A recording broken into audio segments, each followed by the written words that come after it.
Okay, let's get started with our Crime Commission meeting. This is the St. Louis County Criminal Justice Coordinating Council.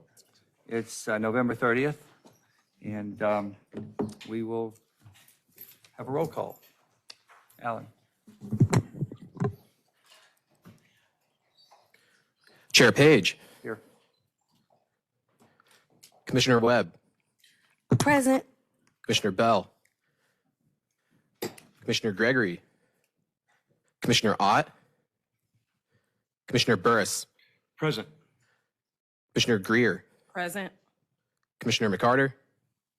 Commissioner Dobbs. Present. Chair, we do have a quorum. All right, thank you. First order of business is approval of the minutes. They were distributed. Anybody have any questions, comments, or corrections? Otherwise, I'll entertain a motion to approve. So moved. I second. Second. Okay, all in favor? Aye. Opposed? None.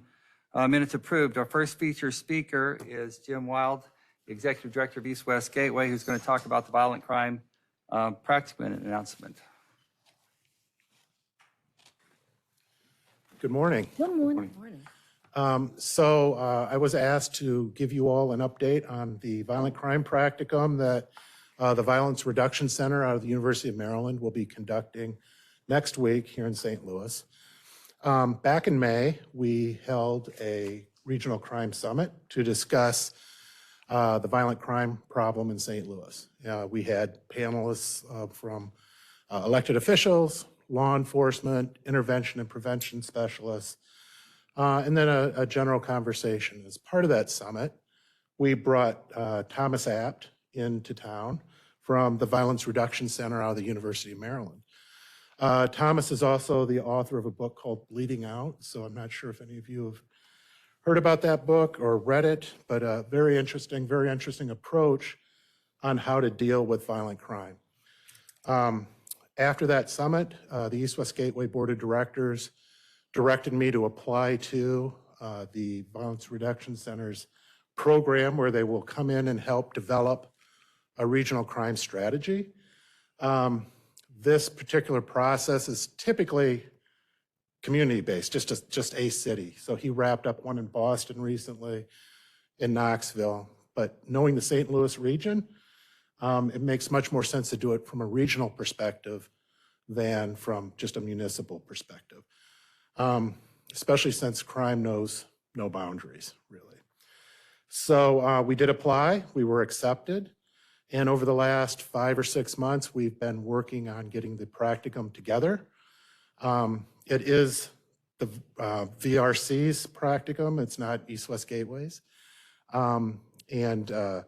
What he will be doing during the practicum is the first day in the morning, and some of you have gotten invitations, I believe. I'm not sure that all of you did because the list we used was from the Crime Summit. If you wish to come, let me know and I'll make sure to get an invitation to you. But the morning, you got one, I think. The morning session is really filling everybody in on what's been done over the last few months and the direction that we will be going over the next week. Then that group will then leave at about 12 o'clock. That we call them regional partners. And they'll reconvene Friday morning for a readout of what the recommendations are going to be in terms of a regional violence reduction strategy. In the interim, Tuesday afternoon through Thursday, we have a working group that's going to be working on strategy, working on the issues, trying to sift through the facts related to violent crime in the St. Louis region, where it's happening, how it's happening, who's committing it, that sort of thing. We're trying to take an objective view of all of that information. So we've been working with St. Louis City Police, St. Louis County Police, and Illinois State Police on the east side to look at homicides over the last year and a half, and all the circumstances behind each of those cases so that we could come up with an objective idea of why those homicides were happening, what the causes were, what the motives were, whether they were drug-related, whether they are gang-related, whether they're crimes of passion or just heat-of-the-moment situations. And what that analysis will do is help us formulate a strategy for the region.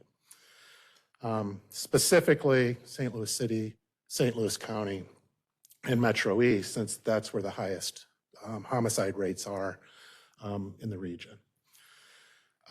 That working group that will be convening from the afternoon of day 1 through day 4 is made up of law enforcement, prosecutors, business representatives, intervention and prevention specialists, faith-based leaders, and others. So we are bringing in professional, they're all professional. We're bringing in experts from around the country to serve as instructors. And then we also have individuals locally that are going to be able to update on different issues and different items that are going to be discussed during that strategy session. So the types of things we'll be looking at are, group violence interventions, street interventions, environmental crime prevention, funding different initiatives. That's going to be a big issue, for the region. Researcher and practitioner relationships, communicating about anti-violence initiatives. So actually the communications of the whole thing. And at the end of the day on Friday morning, the end of the day for this session, we will have a good starting point at which to start reaching out, involving even more groups and individuals in the region in this process. We have so many people in the region that care about this, but unfortunately we can't invite everybody. We've got to start with a smaller group and then build out. So that's where we're at right now. If you have any questions, I'm more than happy to try to answer them. Thanks, Jim.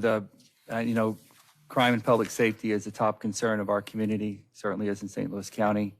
And it's great to see this practicum taking place. Our commitment to this project in a regional comprehensive way with all the stakeholders there, I think is a demonstration of where we want to go and how seriously we're taking this. Councilwoman Webb, I suspect you have some questions. Sorry to put you on your spot, but I want to turn to you first if you have anything to add at this point. I think he's learning me well. Yes, sir. Thank you for this opportunity and welcome, Mr. Wild. One thing as you were speaking, I don't know if you're going to have a special focus on juveniles. I had a town hall last night and I have a quarterly crime town hall within our district. And even last night, the last one for the year, all of the other stats were going down, but a lot of the stats that were going up are committed by juveniles. Right. And then tying in Mr. Gaines from the Juvenile Detention Center, is there going to be a focused effort on how do we address those crimes? There's not a specific session on juvenile crime, but the makeup of the group, the intention is that juvenile crimes are being addressed. So when you talk to police, they say you can't arrest your way out of the problem. You need intervention and prevention specialists and organizations to do some of the work. When you talk to the intervention and prevention groups, they're like, the problem's been generational. It's built up to where we are, and it's going to take some time to chip away at the issue. And so the idea is, and they are very vocal that police are necessary for this issue too, especially in the short term. So a big part of the conversation, not just the violent crime, but juvenile as it relates to violent crime.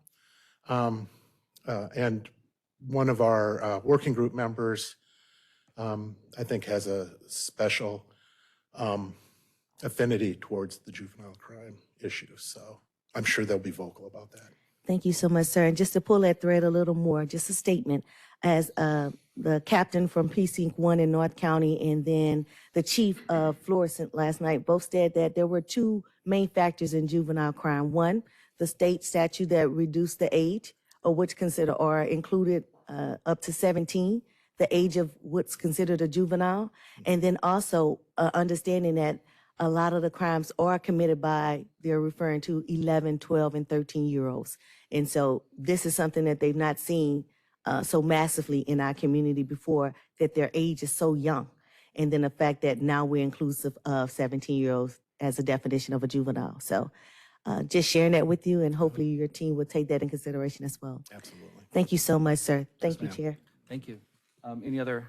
Yes, Yes. thank you for the information. Could you repeat the dates?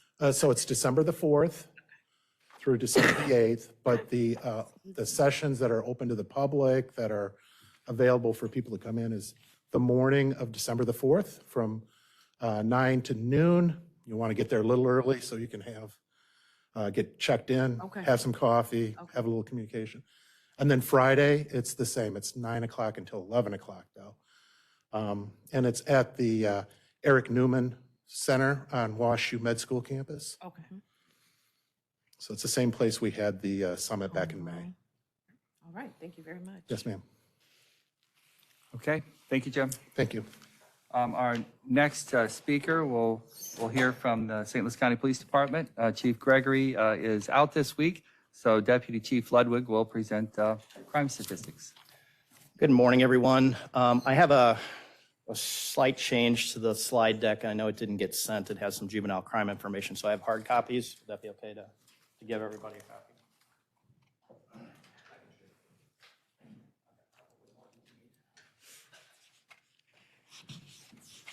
So like I said, good morning, everybody. I appreciate the opportunity to talk to you this morning. The only difference in what's being handed out right now versus what I'm going to talk about, there's one extra slide in there that references specifically juvenile crime.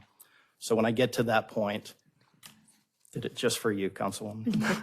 I would ask you to turn to that page so we can have a discussion about that. But before then, you'll see up on the screen right now. And this morning, I'd like to do something a little bit differently. We were asked to present some information on auto thefts. It's been a trend that's been in the news lately. So I brought with me a detective from the Auto Crimes Unit, Detective Mike Nicholas. And in a second, when I go through these slides very quickly, because I don't want to monopolize your time, I'll have him come up here and talk specifically about auto theft. So I'm going to skip over that right now. I'm going to let him talk about that.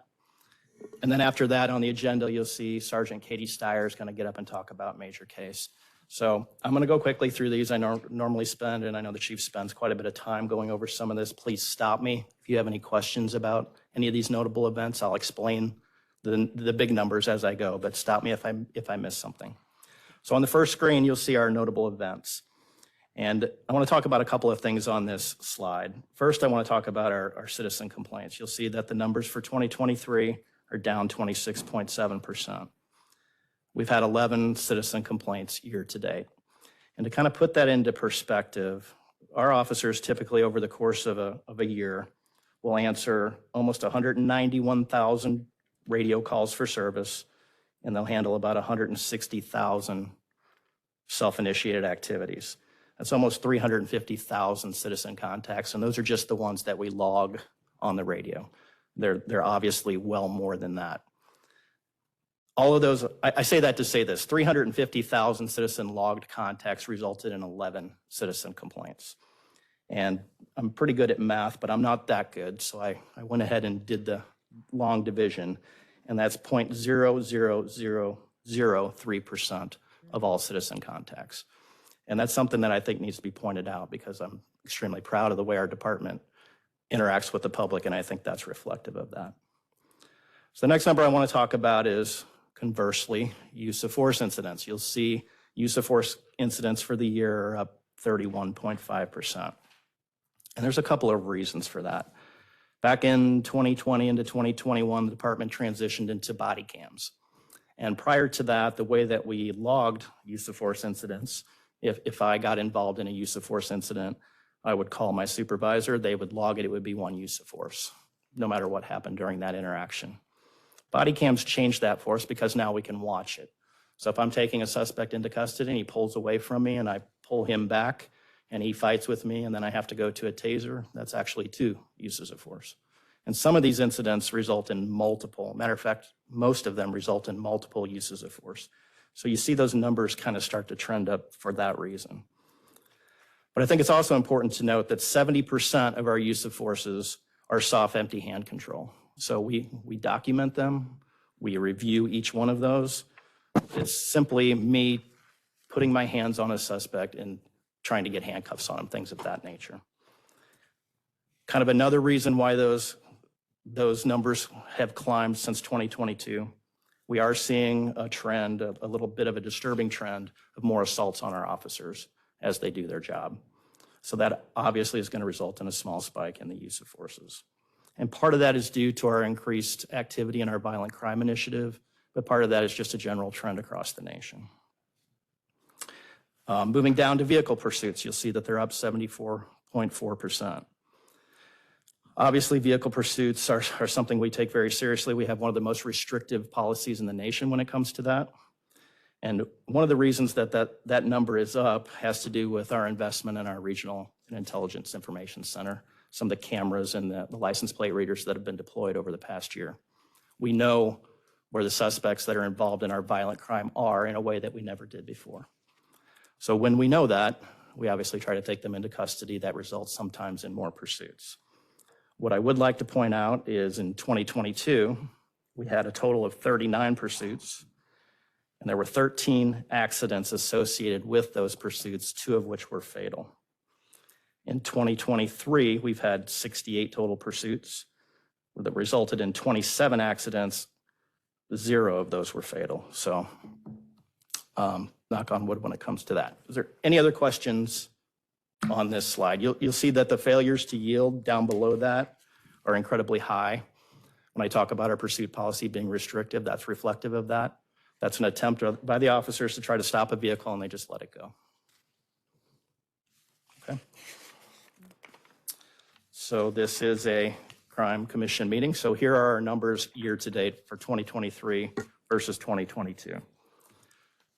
So as you move down the chart, you'll see a 47.1% increase on aggravated assaults with a knife. So I looked into those numbers.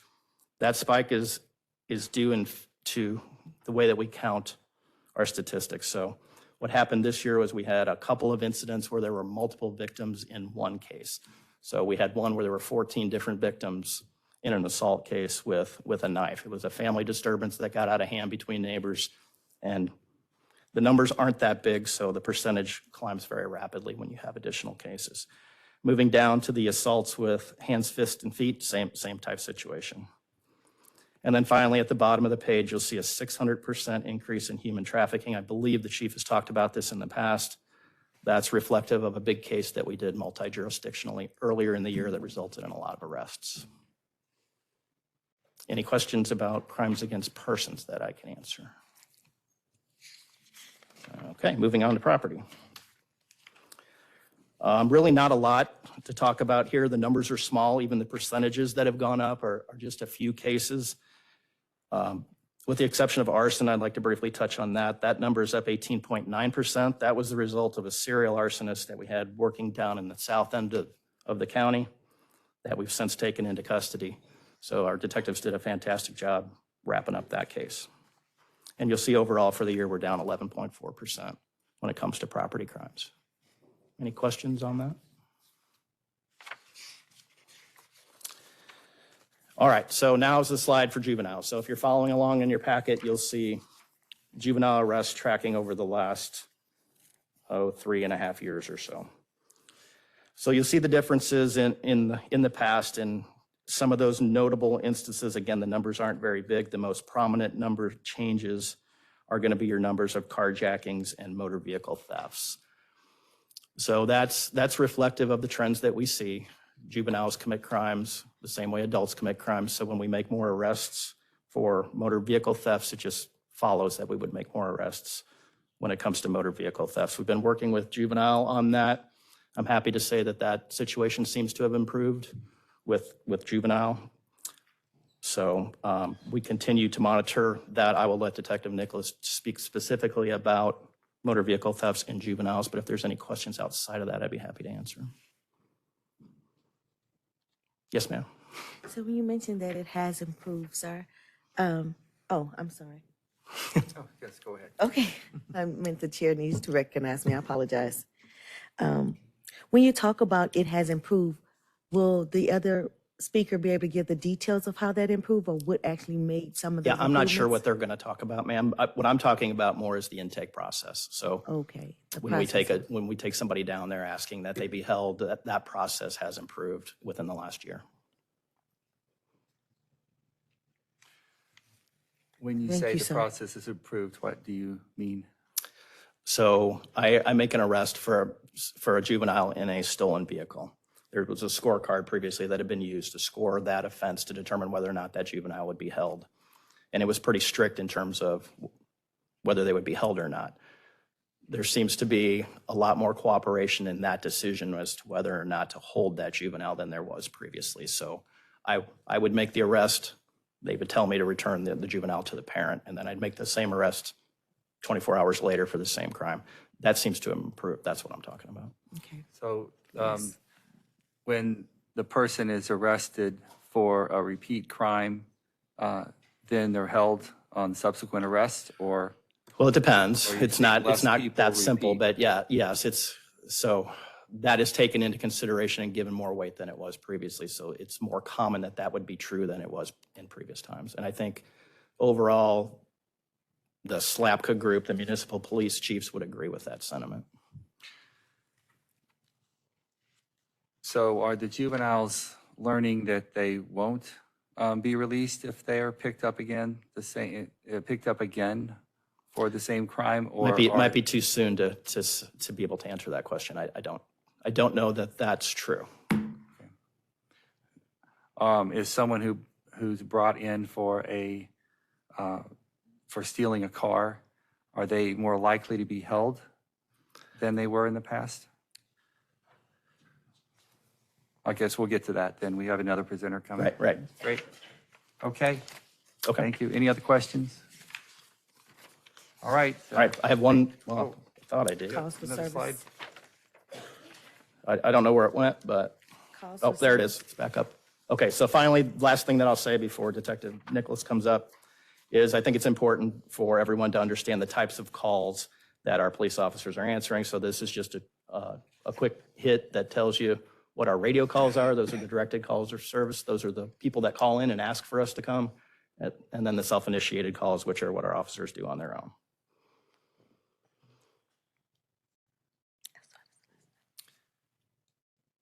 You have a question?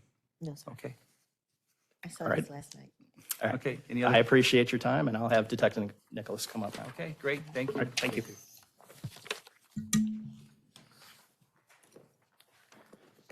Sir, is my presentation next, or do I need to plug it in? How would you prefer me to do that? Your presentation should be on there. Just 1 second.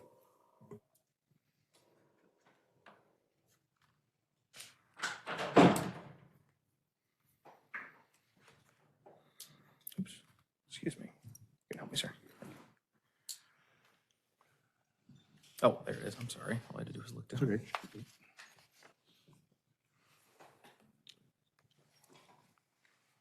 There we go.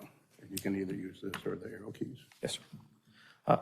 My name is Detective Niklaus. Thank you, Deputy Chief, for having me here today. Thank you for having me here.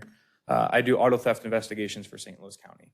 So I was asked to speak to you guys about some auto theft trends, and I will get to some of your questions towards the end of my presentations where we address some of those questions. Specifically today, I would like to talk to you guys about the Hyundai and Kia trend. We initially saw it in our region at the beginning of 2022, and we're still seeing it to an extent in our region. We'll get to that in a little bit. But we have seen stark decreases in these types of thefts beginning really in Q2 of this year and especially in Q3 of this year. So a bit of the history, if you guys are unaware, we as law enforcement became aware of this trend nationally in late 2021. We began in Milwaukee, Wisconsin, and all we knew is that keyed Hyundais and Kias were being stolen. There was some sort of issue with the ignition system, security deficiency, I'll put it that way. In April of 2022, we started to see these in our region specifically. When we would get them recovered, we noticed two very common things. One is they would force entry through a rear window to defeat the factory security features on the vehicle. So that would be the first thing. They would break a rear window. Secondly, they would peel back the plastic steering column. The ignition cylinder would fall, basically dangle by the power cords, and then they could rotate the ignition and start the car with a tiny tab.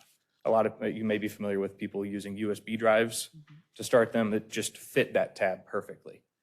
So that's the how. When we started looking into where this came from, again, it started with a group or a gang called the Kia Boys in Milwaukee, Wisconsin. Spread very quickly on TikTok and other social media outlets.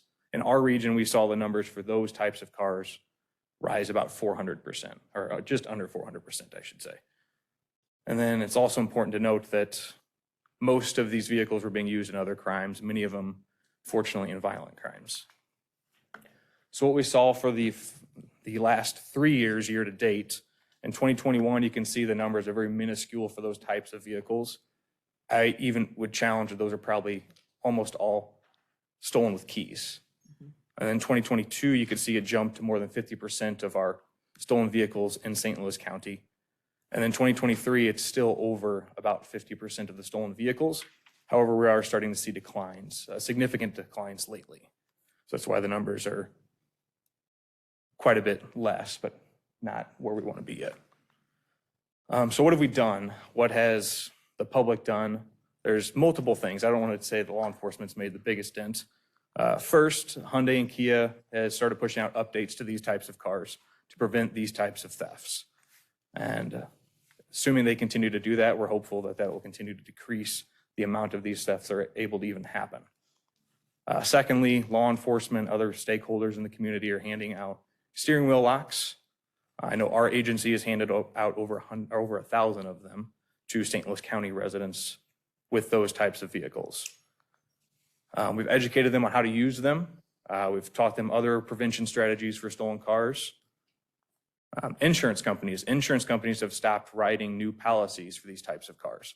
So what that has done is it's decreased the fleet out in the public. There's less of these cars out there. There's more of them sitting on used car lots, not being sold, or sitting in city tow and other tow yards across the country. And then what we've done, the work that City Anti-Crime, County's Violent Crime Initiative with the feds and other agencies and other investigative units like my unit have done to not only arrest criminals, but then also prosecute them. We've seen some aggression with the prosecution, not only in the adult courts, but as Deputy Chief insinuated, also in the family court. I can talk about that in just a second. But the other thing I want to note is during the pandemic, we had a huge backlog of cases, and we are now getting to those cases, both in the adult court and the family court. And these cases are catching up to these people committing these crimes. And in my opinion, they're being sentenced properly to probation, prison, whatever, and they're being removed. They no longer have the ability to commit these crimes currently. So to answer the question about family court, is the chief juvenile officer has the authority to override the point system in Missouri. And what I've seen myself is a willingness from our chief juvenile officer to do that for some of these types of crimes where we can connect them to other violent crimes. And then also going back to the court backlog is once they've been found sufficient, or that's the juvenile word for warrants issued, then they go on to the scoring system. So if they're continuing to, Dr. Page, as you said, commit these crimes, they're getting more and more points, so they're getting held. And that's been my experience with it. Does that answer both of your questions? Okay. Yes. And so nationally, what we see is like a 7-month wave with this. That's what Milwaukee had. That's what Memphis had. That's what St. Louis appears to be having. We have a huge like tsunami wave in the beginning, and it starts to taper off, which is where we are now, hopefully tapering off. And I think if we continue some of the strategies that I talked about on the last slide, I think we can continue to lower these numbers back to where they were before the trend even began. Does anybody have any questions? Any questions? No, thank you. I have a statement. Thank you, Dr. Page. So the combat strategies that you all have cooperatively been executing, the event that happened to actually give the software update in Jennings, it was very successful, and I was able to be there with leadership from Hyundai. I would like to see more of those events, and I will even reach out to Hyundai to ask if they would come back to the region, hopefully next summer, if it's not all tapered down by then. to host another event because there was a great outpour from the community that wanted these upgrades and they didn't have access to them. So I think that was a great impact to reducing some of this. Yeah, I think that was extremely effective, and I think nationally and even regionally, I think that's how we get back to where we were before. Yes, Is sir. we fix the deficiency that they had. I totally agree. Thank you. Else? We're happy to see a 20% decrease in auto thefts. We're hopeful that we'll see the trend that is happening in the rest of the country, and we really appreciate the extra effort in the county police department and all the stakeholders to try and get their hands around this. And of course, the community activities are a very important part of that. Thank you, Doctor. So thank you for your leadership. And thank you to Deputy Chief Ludwig for being here today for this presentation when Chief Gregory was traveling. The next item on our list is local juvenile crime concerns. Pat Kelly from the Municipal League. Pat?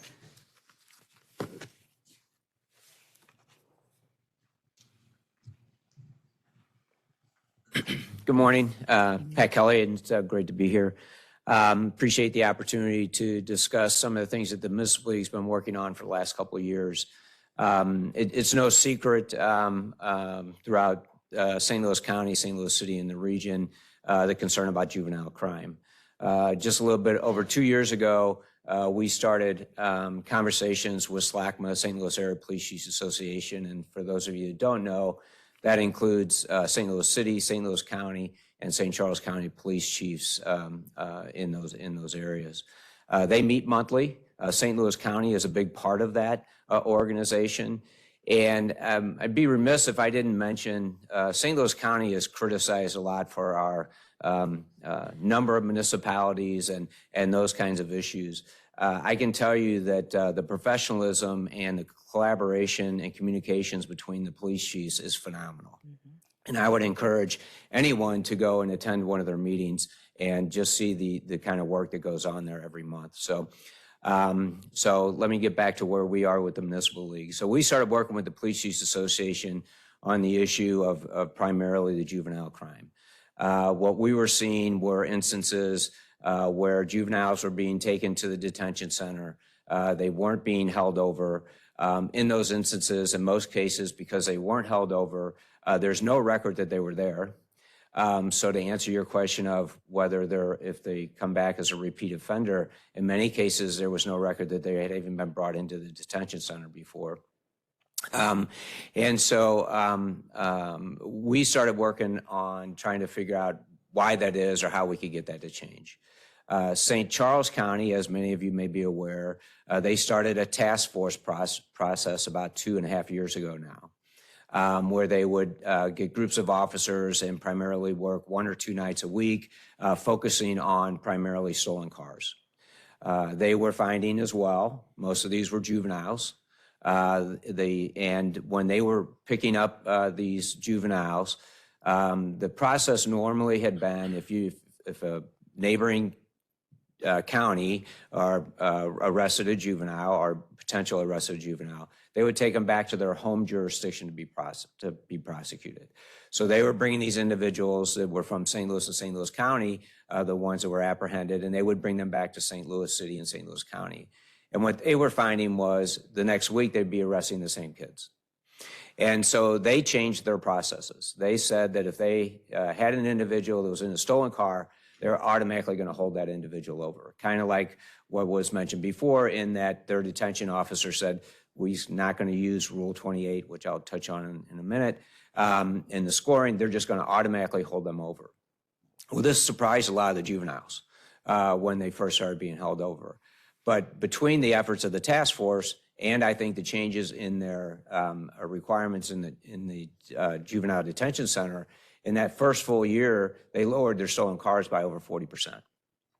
So St. Louis County Police Chiefs Association, or the St. Louis County Police Chiefs, they couldn't just automatically go into a full-blown task force like St. Charles County had developed over a 1.5 years or so.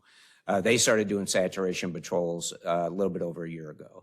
And this was a collaboration between neighboring communities and their police departments, not necessarily working as a full-blown task force, but having extra officers on call or on duty that could be used to collaborate and corner some of these stolen cars that were being within their community. So, and that was actually pretty successful.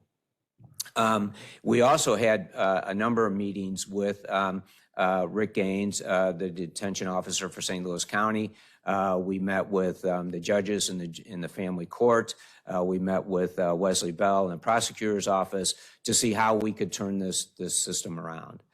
And so what we found is that the detention centers, juvenile detention centers, use what is called Rule 28, which is a rule set down by the Supreme Court that is basically a scoring system for determining whether to hold over a juvenile if he's been detained and or been arrested. So the way the process works is what was happening in St. Louis County was if a juvenile was picked up by a police department or a police officer and they're brought to the detention center, and let's say they had potentially 4 violations, whether it's resisting arrest or had a stolen gun or had whatever the potential charges may be. The detention center in St. Louis County was only using the most egregious charge, only using one of the charges in their evaluation, and it would be the most egregious one. Well, it takes 15 points to be held over, according to Rule 28. A felony is 12 points. So a juvenile could have committed a felony being brought into the detention center and only had 12 points, so they would release that juvenile. The ZAD kind of, from the police perspective, it was also kind of adding insult to injury because not only were they bringing a lot of these juveniles in, but then when they weren't being held over, there was up to those police departments to actually take the individuals back home. There's no requirement that they turn them over to a parent or a guardian, just the fact that they would take them back to their home address. And the police believe, in many instances, they were probably out the back door before the policemen really got even out of the street. So there was a lot of frustration from the police department standpoint. And in these meetings that we were having with these different organizations, the Police Chiefs Association was with us. And I would agree, according to the police chiefs, they think that it has gotten better with the juvenile detention center. In that they're holding more of the juveniles that they're bringing in there than they were in the past.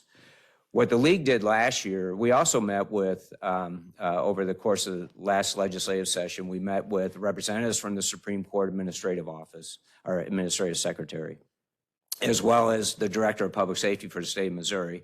We had 3 different meetings with them. And the Supreme Court did agree that they were going to review Rule 28. Because what our feeling is it wasn't being administered consistently throughout the state of Missouri. This isn't just an issue for St. Louis City and St. Charles County. This is an issue across the state, how this is being administered. And so they were going to have a subcommittee that started to meet in May to review Rule 28. I have asked for updates on that committee, but have not heard anything since they had their first meeting in May. We then last year worked and drafted an amendment at this Capitol. And basically the amendment says that if a juvenile is brought into the detention centers have to use every potential violation in the scoring system so that they can't just use one, that they'd have to use them all. And so we did get an amendment drafted last year. We had it actually placed on 3 different bills.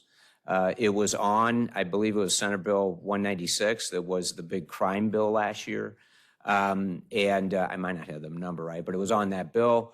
And that bill was vetoed by the governor because of some of the things that were in there that he didn't agree with.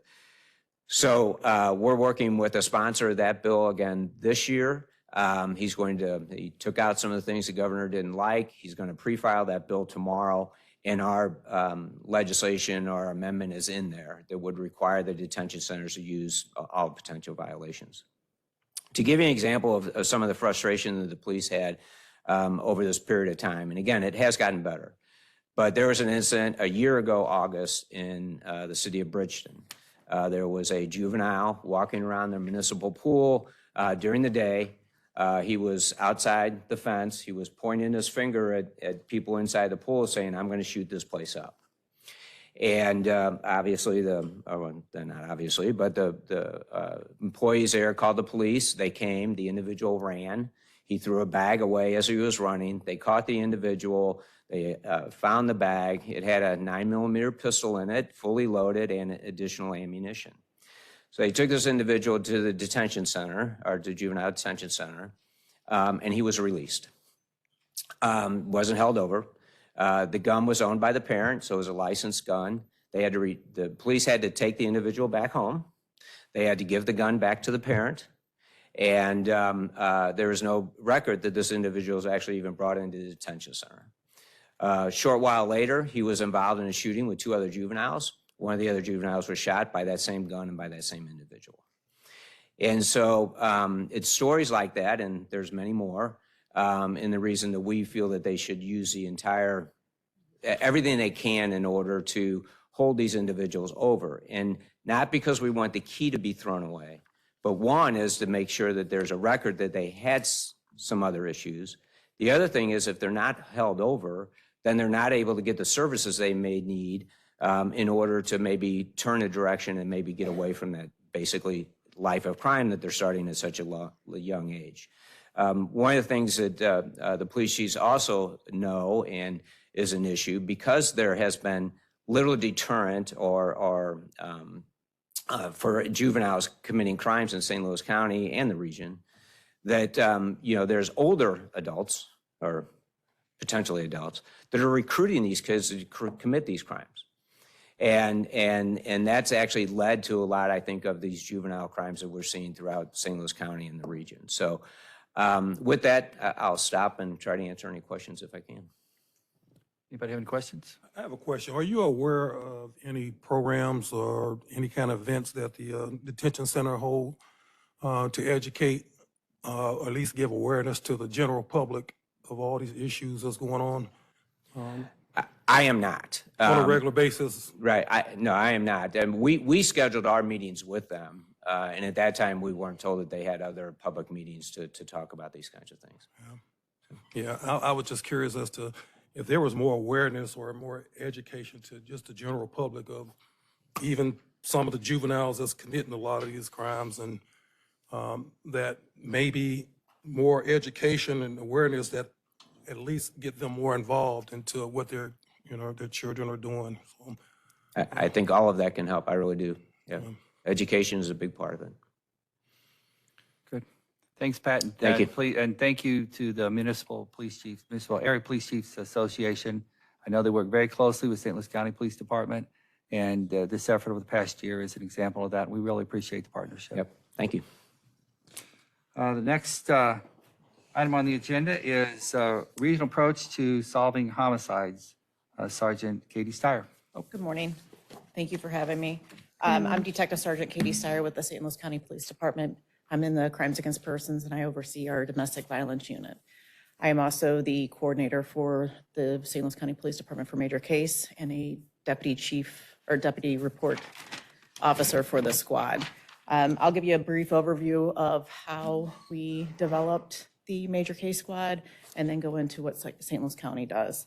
May of 1965, a group of investigators from St. Louis area got together and wanted to create a program that would put a lot of resources and manpower into helping agencies or places that aren't able to handle heinous crimes such as homicides or anything that would highly affect the community.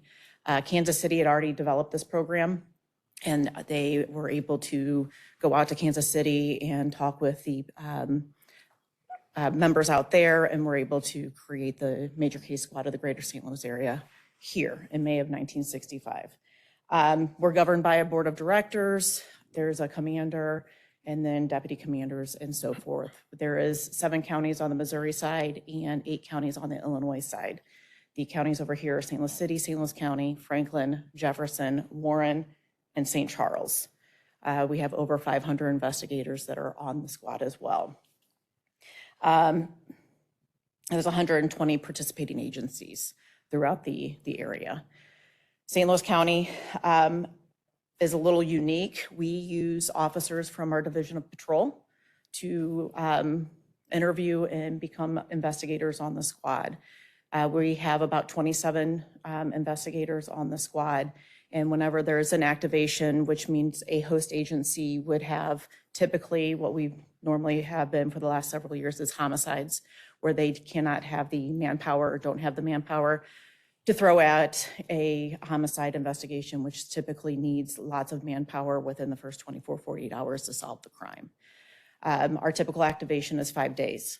It can extend out to 7 days with the approval of the commander if there is more leads that are developed and need to be utilized to get the suspects in custody or to clear up that crime. Our investigators will go out typically early in the morning, which is a lot of when our homicides have been, is 1, 2, 3 o'clock in the morning. We call them. They activate within 2 hours. You have a group of about 15 to 20 investigators at a command post within the host agency to go out and start these investigative leads to try to get the suspects in custody. A typical call out for a host agency is about $3,500 just in gas, food, and drinks for the investigators that are there day in and day out, starting very early, going very late, could be up to 24 hours if they're up working these cases. We have about a 80% clearance rate during the activation. If it's not cleared by the end of the day 5 and we have nothing to go on, it goes back to the host agency and they do follow-ups with possibly some search warrants that are out there for phone records or anything like that. Now, they could clear up those cases after the activation, but during the activation, Major Case Squad has about an 80% clearance rate. Other than that, is there any specific questions that you have for me?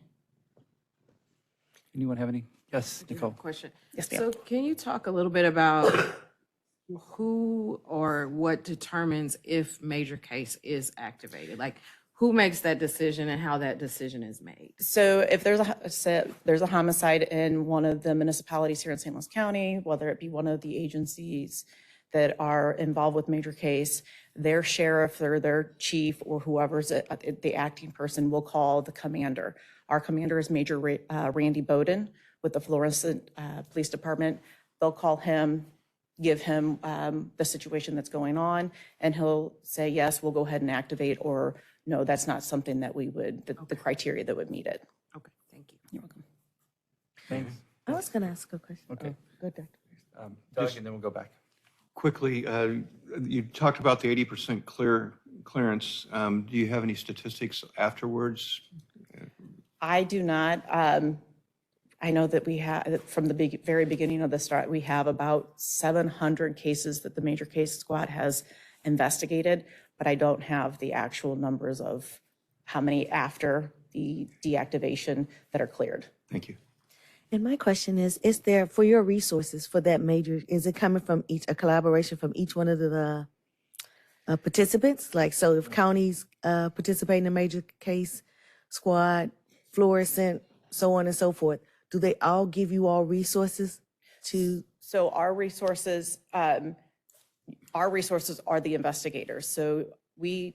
Louis County Police Department will send typically 2 investigators to every call out. It doesn't matter where it is, we will send 2 investigators. And the other agencies that are involved in the Major Case Squad will send an investigator. Most of the investigators from other agencies are actually part of their bureau. So they might not have a lot of manpower to give up more than 1 investigator to go. And then it's up to that host agency to provide the food and stuff like that. But we have the resources that our connections with the federal side, U.S. Marshals. We have used our, in St. Louis County, our intelligence unit, our special response unit. Those are the resources that we can provide to these call outs that sometimes some of these agencies don't have access to. And I thank you for mentioning about the people resources. I was kind of speaking of the funding as well, but does the host agency have all of the funding responsibilities? They have the funding responsibilities for the food, gas, and stuff like that. They don't pay for the overtime. So if there's overtime, that falls back on the agency for the manpower is coming from. Okay. Thank you so much for clarifying. Thank you. Thank you. Any Thank other you. questions? Okay, thanks. Thank you. Next item on our agenda is wrap up. If there are any other comments or discussions about any of the presentations we've heard from in the past 45 minutes. One. Oh, Councilwoman Webb. So I want to say thank you to all of those who presented us today. As Dr. Page alluded to, we have some tough issues ahead of us. I also want to mention some of the legislation that was recently passed here in St. Louis County about open carry. And so I'm hoping that we will be working under the leadership of our Chief of Police, Chief Gregory, and then also other agencies to help us to come out with education and a responsible rollout of those ordinances and how they will be implemented. And we definitely will leave that in the hands of our St. Louis County Police Department. Thank you, Dr. Page. Thank you, and thank you for your leadership in addressing open carry in St. Louis County. It's certainly a contribution to our challenges that we have around crime and public safety.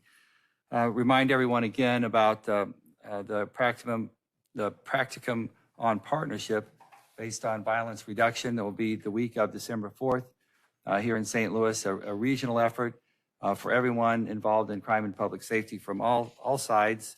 And we hope to learn a bit about how we do things, how other people do things across the country, and apply some new strategies and recognize and scale up what we're doing well here. We are happy to see some of the statistics from St. Louis County Police Department and some of their good work, especially on human trafficking. I know there's been a major enforcement effort here this year in that regard. Director Burris, I think you have an announcement to make in your in Justice Services. Correct. Effective February 12th, Quito Bess will be taking over as Director of Justice Services for St. Louis County. Mr. Bess is coming to us from Minneapolis, where he works for the federal court there, serves as Chief United States Probation Officer. He has an extensive history in his career working in corrections. In fact, he started out working, his very first job was in the Florida Corrections Department. I have known Mr. Bess for over 20 years. He is going to be fantastic. He's moving his family here. He'll be a long-term addition to the county, and I think everyone will enjoy working with him. Thank you. And one of the reasons we were able to recruit such a talented person from across the country here to St. Louis was because of the good work you've done in Justice Services. It's been recognized nationally in several different ways.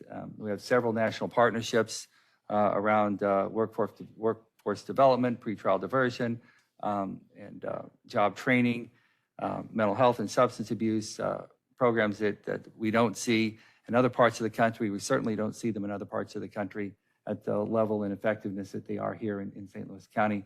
So thank you for coming back out of retirement to help us for a few months and for recruiting Quito Bess to St. Louis County. We're very excited about what he brings, which brings us to the next agenda item. That our next meeting is February 22nd, 2024. That is after Quito Bess joins us. So that means this is your last meeting on the Crime Commission. So thank you again for your service to this commission, and I think we owe you a round of applause. Oh, thank you. And with that, I will entertain a motion to adjourn. Move adjournment. Second. All in favor? Aye. Opposed? None. We're adjourned. Thank you. We have plenty of time to celebrate your re-retirement. And we're going to keep it warm.